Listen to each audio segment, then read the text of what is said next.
To be brutally honest with you, studying does not equal good grades.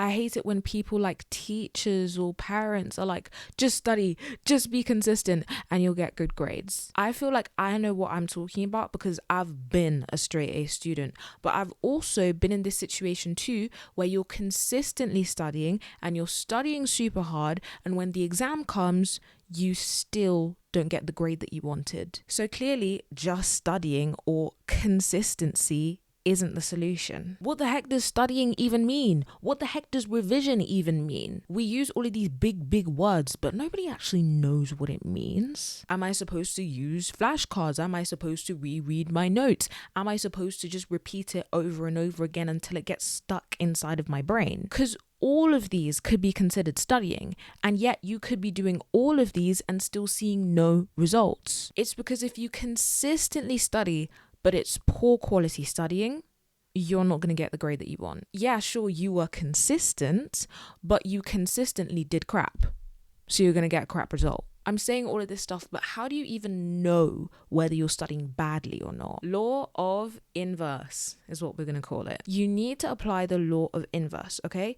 That means the more your brain hurts while studying, the better quality studying you're actually doing. The less of a strain it feels on your brain, the easier it feels, the worse quality of studying you're actually getting at. Studying is supposed to be hard, okay? Let's just get that out of the way. Learning is supposed to be difficult, but it's finally when you get that concept, it's finally when you've memorized that content, it's finally when you're seeing these questions and you're like, oh, I know how to solve these. That's when it becomes easy. But not everyone is patient enough to get to the point where it becomes easy. In today's age of instant gratification, scrolling on hours for end, having every single bit of content on YouTube and Instagram and Netflix at our fingertips, with this level of gratification, with no work being normalized, we are all becoming way too comfortable with impatience. Why should we sit down and hurt our brains trying to understand the theory of relativity when we could just watch a Netflix drama?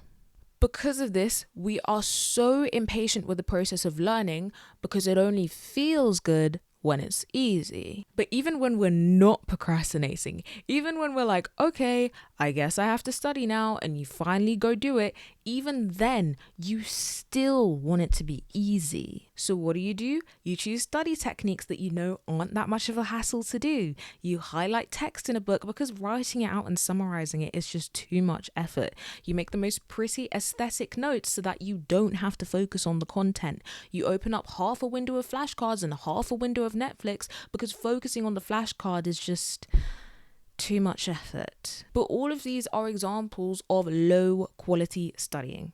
This is why some people can study 10 hours a day, or what they think is 10 hours a day, when half the damn time they were scrolling or making the notes look aesthetic or blah, blah, blah. Studying is hard. What I'm saying right now isn't revolutionary. Everyone knows this on a logical level, but not everyone is willing to digest this on an emotional level. The second you become at peace with this is also the same second you have the ability to make it work. Back to the inverse law, okay? When you're studying and you're like, oh my God, this is so hard. I'm really testing myself. I'm really looking for this information.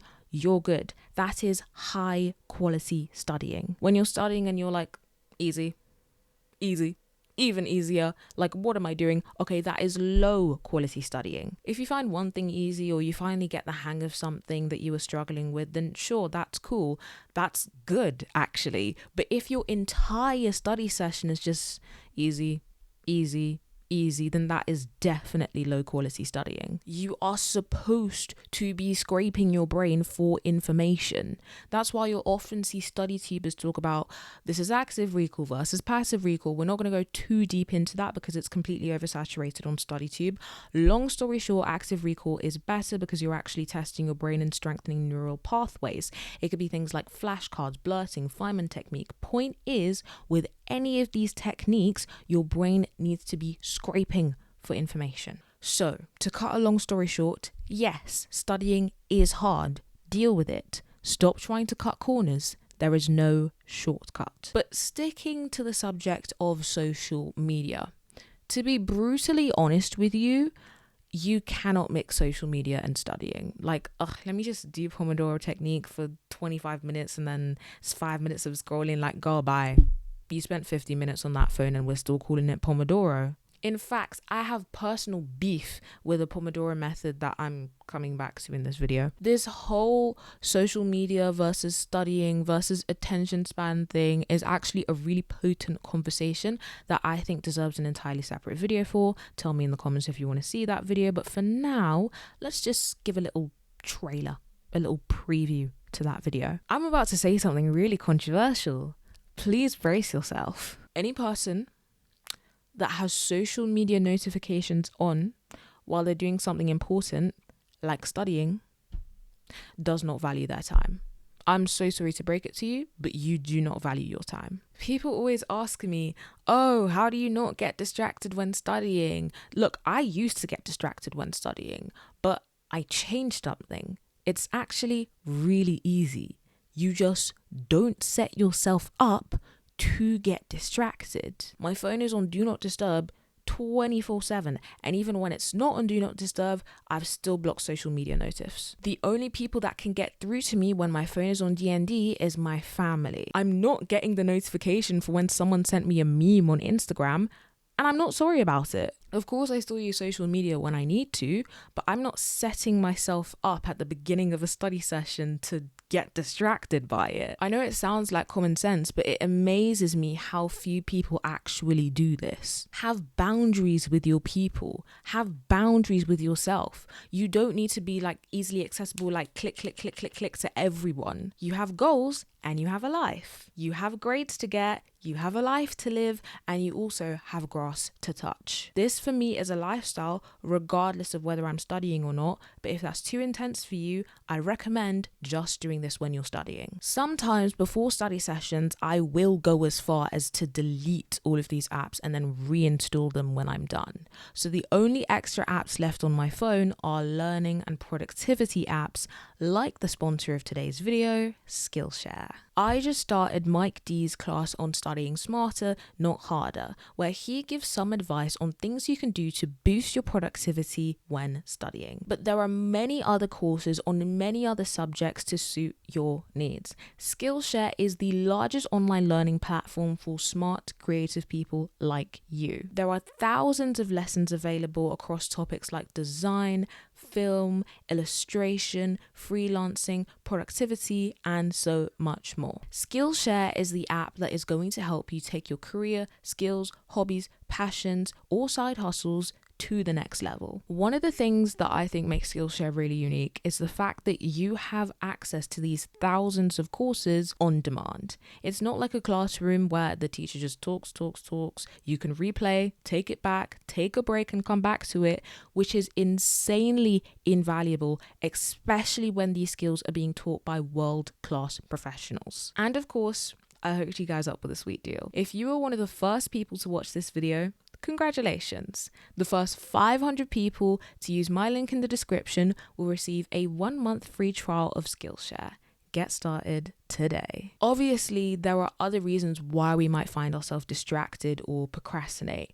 Lucky for you, I did an entire video on this, which is linked here. But another thing I need to talk about is this damn Pomodoro technique. Oh my God, I hate this method with a vehement passion. The reason why I hate this method so much is because I feel like if you get too used to Pomodoro, that it sets you up to get distracted in an exam. If you've been living under a rock and you don't know what Pomodoro is, it's you do 25 minutes of work, then a 5-minute break, rinse and repeat. Look, at the end of the day, do what's best for you. And especially if you're neurodivergent, like I'm not a doctor, I'm not a specialist, go speak to people that actually have degrees in this stuff, not just some random YouTuber.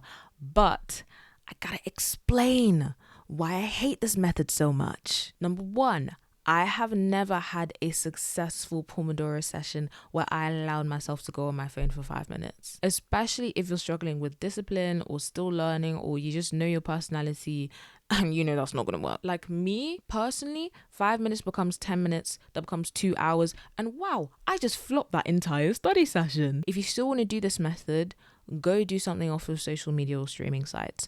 Go use the toilet. Go look out your window. Go stretch. Go eat an apple. Go lay on your bed. Go wipe all of that bacteria off of your nasty table. Do something that you can easily leave and then go back to studying. Number 2, I have never heard of a 25-minute exam. There definitely could be one out there, but it sure as hell isn't happening in the UK. The likelihood is that most of your exams are going to be anywhere between 45 minutes to even 3 hours in some cases. You gotta know how long your exams are. Because of this, it is very important to train your mind to be able to sit down and focus for the duration of your longest exam.